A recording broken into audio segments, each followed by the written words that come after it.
Bom dia, boa tarde ou boa noite. Eu sou a professora Andiara, de Língua Portuguesa, com mais uma aula para o sexto ano.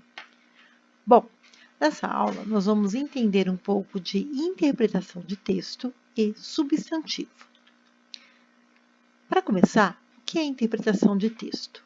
A interpretação de texto é a capacidade de compreender ideias transmitidas em diversos tipos textuais, sendo verbais ou não verbais, e pensar sobre elas de forma individual. Em provas de português, vestibulares e concursos, os exercícios de interpretação são uma forma de avaliar esta habilidade por parte do estudante ou candidato. Então, resumindo, o que é interpretar um texto? É a capacidade que você tem de compreender o que está escrito. Quando falamos ali que é compreender as ideias transmitidas em diversos tipos textuais, ao se tratar de tipos textuais, vocês já tiveram uma aula para entender o que são tipologias textuais, que nós temos 5. A partir dessas tipologias textuais e os gêneros textuais, vocês têm a capacidade de compreender de forma individual aquilo que está escrito, sendo verbal, que é a forma escrita, ou não verbal, que é a forma que me transmite uma mensagem, mas por desenhos, caricaturas, imagens, e aí vai. Em provas, isso cai muito. A interpretação de texto é algo que começa a ser estudado ainda na infância e ajuda a desenvolver habilidades e competências voltadas à compreensão. Essa habilidade será útil durante toda a vida do indivíduo. Afinal, conseguir absorver informações é requisito para qualquer atividade, sobretudo para uma comunicação transparente. A partir do momento que eu compreendo, eu consigo desenvolver qualquer habilidade que está para que eu possa desenvolvê-la. Bom, para se interpretar um texto, é preciso desenvolver repertório, tanto das regras gramaticais como conjunções, elementos gramaticais, pontuações e preposições. O que é isso? Quando eu falo de coerência e coesão. Coerência é quando eu tenho as ideias que elas me transmitem uma mensagem de maneira clara, de maneira que realmente eu possa entender, que elas se ligam entre elas. E a coesão é a forma pela qual eu escrevo. A forma pela qual eu escrevo das regras gramaticais também me dá uma coerência para a interpretação do meu texto. Quando eu falo de conjunções, onde elas vão ligar, que são os conectivos do meu texto, se eu prestar atenção nelas, todas fazem com que eu interprete de alguma maneira. Bom, vou dar um exemplo claro.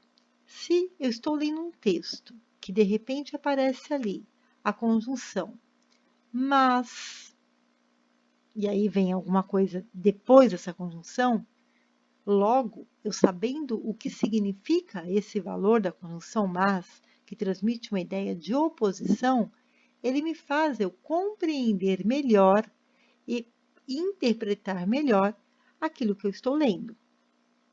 Os elementos gramaticais, que são vários, a pontuação ela é muito importante, porque da forma que eu pontuo, eu passo também a compreender aquilo que eu quero dizer, aquilo que o texto está me dizendo.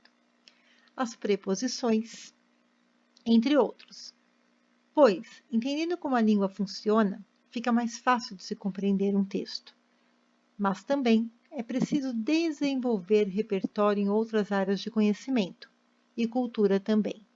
Pois há linguagens que não usam palavras, mas comunicam situações, fazem referência, que para ser compreendida é preciso ter adquirido certo repertório também cultural. O que isso quer dizer?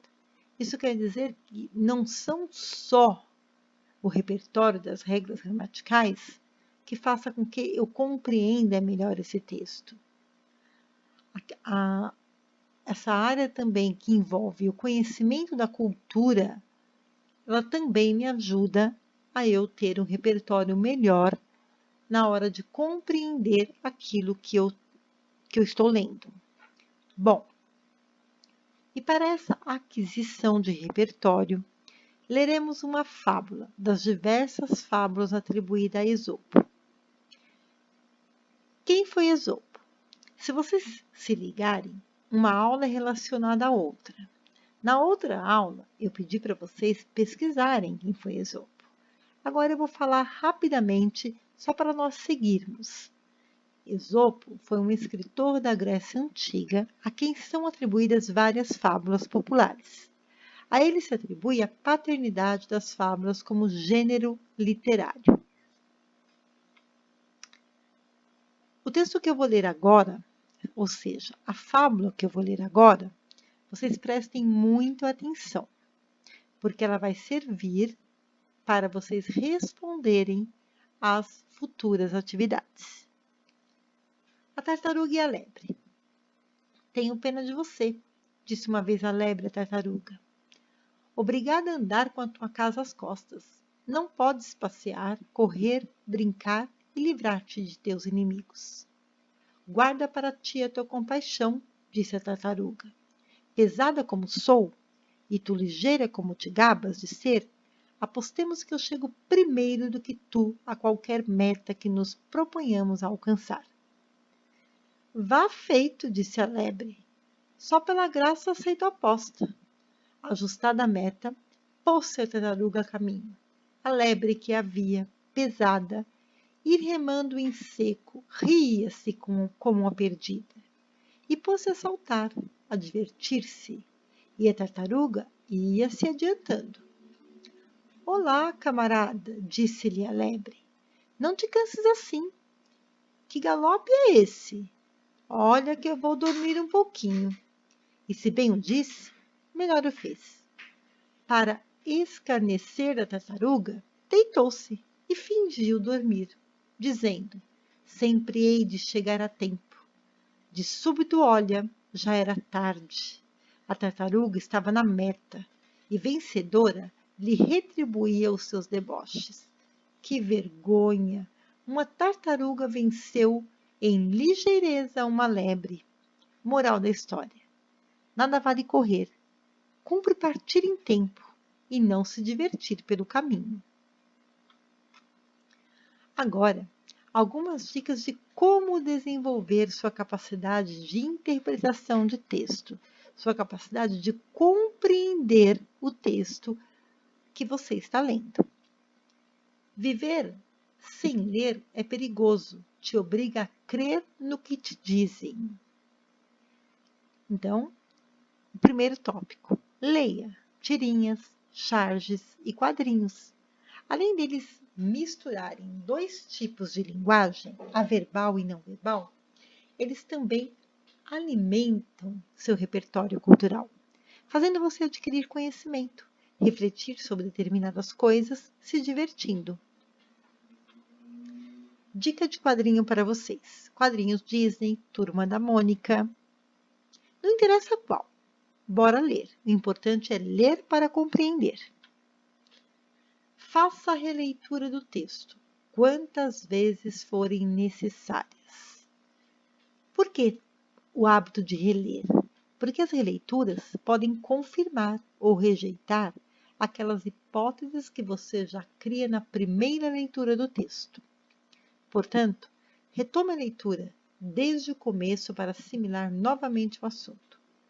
Repita isso até que você se sinta apto a explicar com suas próprias palavras o que o texto apresenta. Tenha sempre um dicionário para buscar as palavras que não conheça, para assim aumentar seu vocabulário, melhorando assim a sua capacidade de se expressar.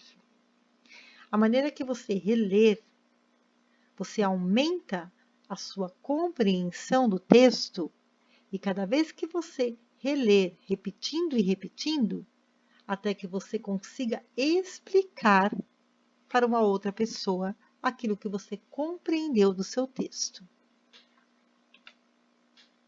Tenha um lápis à mão na hora da leitura. Essa dica é do escritor Mortimer Adler, que dizia que sempre tinha um lápis à mão para grifar, registrar suas impressões sobre o que estava lendo. Pinte, grife, registre, porque você grifando e anotando, você sempre vai voltar àquilo que você leu e assim você vai ter uma compreensão melhor. Agora vamos falar de substantivo. Por que começamos do substantivo? Porque ele faz parte das 10 classes gramaticais, que é também muito importante para a coesão gramatical na hora da compreensão do texto, né, que seria na hora da interpretação do texto. Quando eu conheço essas classes gramaticais, eu conheço as suas funções, elas nos ajudam à compreensão daquilo que nós estamos lendo. Então, começaremos pela classe gramatical, substantivo. O que é o substantivo? É uma classe de palavras que nomeia seres, objetos, fenômenos, lugares, qualidades, ações, entre outros. Eles podem ser flexionados em gênero, que é masculino e feminino, número, que é singular e plural, e grau, que é aumentativo e diminutivo. Nós temos 9 tipos de substantivos. São eles: comum, próprio, simples, composto, concreto, abstrato, primitivo, derivado e coletivo. O substantivo comum é um tipo de substantivo que dá nome aos seres da mesma espécie, animais, plantas e objetos, de forma genérica. Esses termos são grafados com letras minúsculas, por exemplo, pessoa, gente, criança, cidade e país. Explicando melhor, o que é a forma genérica? Quando eu falo de pessoa, essa pessoa tem um nome, mas quando eu a chamo de pessoa, eu estou dando uma forma comum, eu estou sendo genérico. Gente, a mesma coisa, tem um nome. Criança tem um nome, cidade tem um nome e país tem um nome. Para entendermos melhor ainda, pensaremos na medicação genérica, que é mais barata, né? Então vamos lá. Quando eu falo de amoxicil, eu tenho o nome do remédio. Agora, se eu falo amoxicilina, eu já tenho o quê? A forma genérica, porque eu estou me referindo ao medicamento sem falar o nome, correto? Próximo. Substantivo próprio. Os substantivos próprios são grafados em letra maiúscula. São palavras que particularizam seres, entidades, países, cidades e estados da mesma espécie. Exemplos: Maria. Vejamos e vamos fazer uma relação com o substantivo comum. Maria, nome próprio. Se eu falo pessoa, já não é mais o nome que eu estou me relacionando. Pessoa é o genérico, então é comum. Brasil, a mesma coisa. Nome próprio, João e Mickey. Substantivos simples. Os substantivos simples são formados por apenas uma palavra. Exemplo, casa, carro, camiseta. O composto são formados por mais de uma palavra. Exemplo, guarda-chuva, guarda-roupa, beija-flor, couve-flor. E aí vai. O concreto são substantivos que designam seres com existência própria, que existem independentemente de outros seres. São substantivos concretos os substantivos que indicam objetos, pessoas, animais, vegetais, minerais, lugares.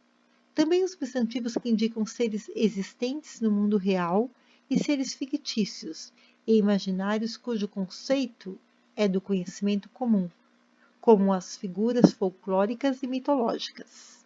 Exemplos: menina, homem e cachorro. Então, o que é esse concreto? Tem existência própria, independente de qualquer outro ser, sendo ele algo real ou fictício e imaginário. Substantivo abstrato. São palavras que têm o objetivo de indicar seres que dependem do outro para existir, ou seja, seres sem existência própria. Essa categoria nomeia realidades imateriais, ligadas aos sentimentos, sensações, ações, estados, noções e qualidades, sendo elas boas ou ruins, de outros indivíduos. Veja algum exemplo de substantivo abstrato. Qualidades: honestidade, bondade, beleza e inveja. Noções: tamanho, peso, altura e cor. Estados: velhice, ilusão, pobreza e doença. Ações: arrumação, viagem, crescimento e compra. Sentimentos: saudade, amor, alegria e tristeza. Sensações: fome, sede e calor. Então, o que é esse substantivo abstrato? São seres que dependem do outro para existir. Então, eu dependo dessa qualidade de honestidade para que eu exista sendo honesta. A pessoa que ficou mais velha é o estado dela. Então, ela depende. Arrumação, sentimento, saudade. Eu dependo de sentir esse sentimento para eu classificar ele como saudade, como amor, como alegria, como tristeza. Esses são os substantivos abstratos. Substantivo primitivo. O substantivo primitivo diz respeito àquelas palavras que dão origem a outras e que foram constituídas há algum tempo atrás, através de influências externas, ou seja, são substantivos que não são provenientes de outras palavras da língua portuguesa. Ele tem a sua origem em palavras de outras línguas.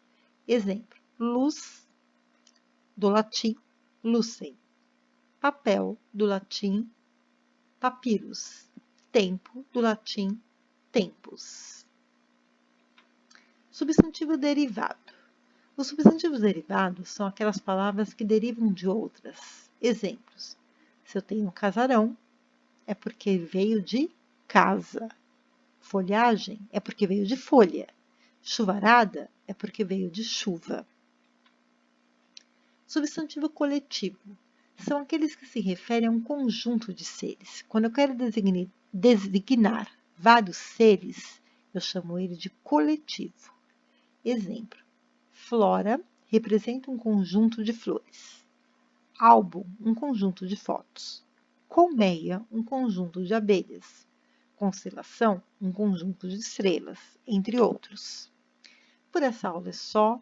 Espero que vocês tenham compreendido aí como se dá uma interpretação de texto, quais são as dicas para você compreender melhor um texto e essa classe gramatical substantivo que é tão importante para a construção e a compreensão de um texto.